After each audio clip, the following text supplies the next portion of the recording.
Vamos continuar o assunto pilha estática. Então, agora eu vou falar sobre a pilha estática invertida, no qual os elementos vão ser salvos na pilha de forma contrária. Mas para o usuário não vai ter diferença nenhuma. Para ele, ele continua usando a pilha da mesma forma. Last in, first out.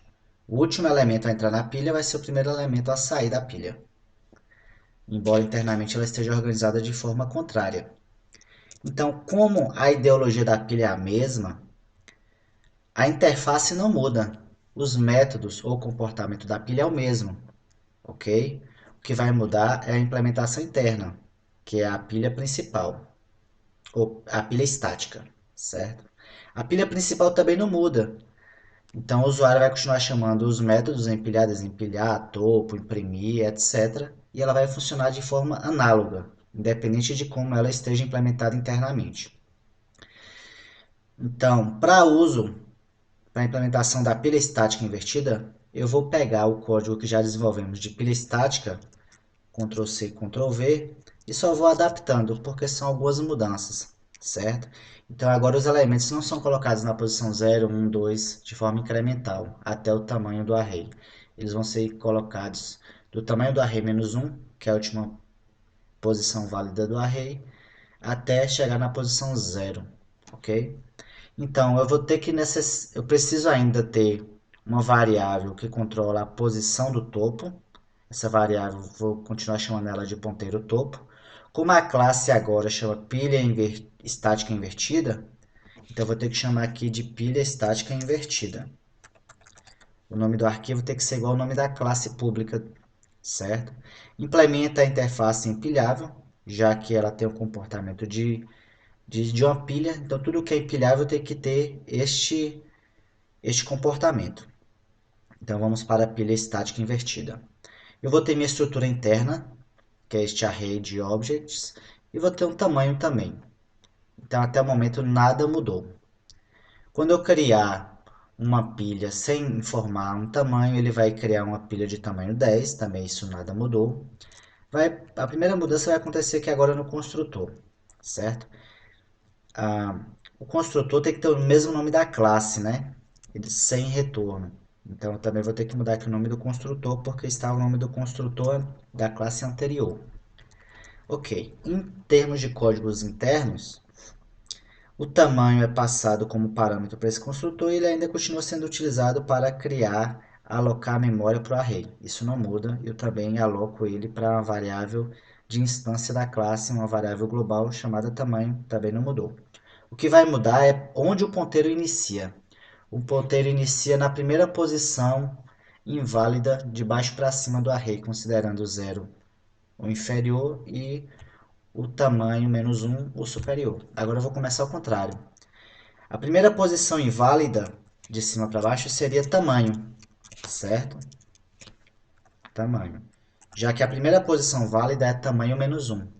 Por que isso? Porque o array começa de 0 até tamanho menos 1. Então a primeira posição inválida é tamanho, ok? Vamos agora para os métodos auxiliares, ver se eles mudam alguma coisa. Então, o está cheio, antigamente, era quando o ponteiro chegava lá na última posição válida. Agora o está cheio é quando o ponteiro chegar na primeira posição inferior do array. Vai inverter, vai ser o 0, certo? Então, se chegar a 0, está cheio. E o está vazio, agora, da forma como a pilha é criada. A pilha é criada da primeira posição inválida, da posição tamanho. Então, se ela estiver em tamanho, está vazio, certo? Depois eu mexo em imprimir. Vamos agora para o empilhar, desempilhar e o topo da pilha. Empilhar. Essas verificações continuam funcionando da mesma forma, independente de como estão organizados os dados internos dentro da pilha. Então, se ela não estiver cheia, eu posso empilhar da mesma forma. Tenho que fazer essa verificação. Se estiver cheia, eu não empilho e forneço uma mensagem para o usuário, para ele saber o que está acontecendo, no caso, pilha cheia. O que vai mudar aqui é o que eu faço na hora de empilhar. Antes eu incrementava o ponteiro para uma posição vaga e colocava o elemento lá. Agora, como o ponteiro já está lá em cima, eu quero descer ele, eu vou decrementá-lo para eu ter uma posição vaga no meu array e vou colocar o elemento lá. Isso não mudou, certo? Continuo passando o elemento, um object, como parâmetro para o método empilhar. E o desempilhar, também eu vou ter que fazer a mesma verificação. Verificar se não está vazio, porque se a pilha estiver vazia, não tem sentido de desempilhar. Vai acontecer um erro, né? Então, se estiver vazio, eu tenho que dar uma mensagem para o usuário para ele saber o que está acontecendo. Mas caso eu possa desempilhar, a operação que eu vou fazer é, eu pego o dado apontado pelo ponteiro, guardo uma variável para ser retornada, e em vez de eu subtrair, como agora a pilha está de cima para baixo, eu incremento, certo? Então agora eu diminui a pilha, porque eu estou considerando ela de cima para baixo, quando eu incremento ela diminui de tamanho. Ok, o topo da pilha, lembra que era muito parecido com o desempilhar, só que ele não mexia no ponteiro que controla onde está o topo da pilha.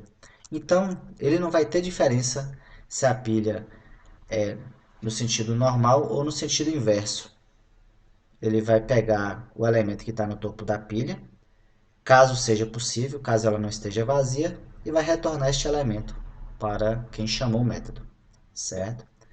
O está cheio e está vazio já implementamos, e agora o imprimir vai funcionar um pouco diferente. Em vez de começar de zero e ir até o ponteiro, ele vai começar de tamanho menos 1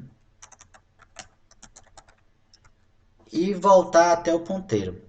Então, como antes o zero era menor do que o ponteiro, já que o ponteiro era incrementado, aqui eu fazia a verificação menor ou igual, porque eu ia incrementando isso até chegar lá.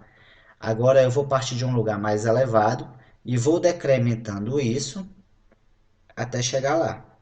Então, para a minha condição ser verdadeira aqui, em vez de ser menor, eu vou ter que fazer maior. Enquanto for maior, eu vou imprimindo até chegar lá. E aqui funciona da mesma forma. Uma string que guarda os elementos separados por espaço, abre um colchete no início e um colchete no final. Pronto, está implementada a nossa pilha invertida. Só compilar para testar aqui. Pilha estática invertida. Se eu introduzir algum erro no código, não introduziu nenhum erro. Então, o pilha principal não mudaria nada, né? A chamada dos métodos não muda nada. Ela tem que funcionar de forma análoga à pilha tradicional, porque o usuário não sabe como você está organizando isso internamente. O que vai mudar aqui é a instanciação da classe. Eu não vou instanciar mais agora a classe chamada pilha estática. Eu vou instanciar a classe chamada pilha estática invertida. Invertida. Pronto. Agora deve funcionar de forma análoga, ok?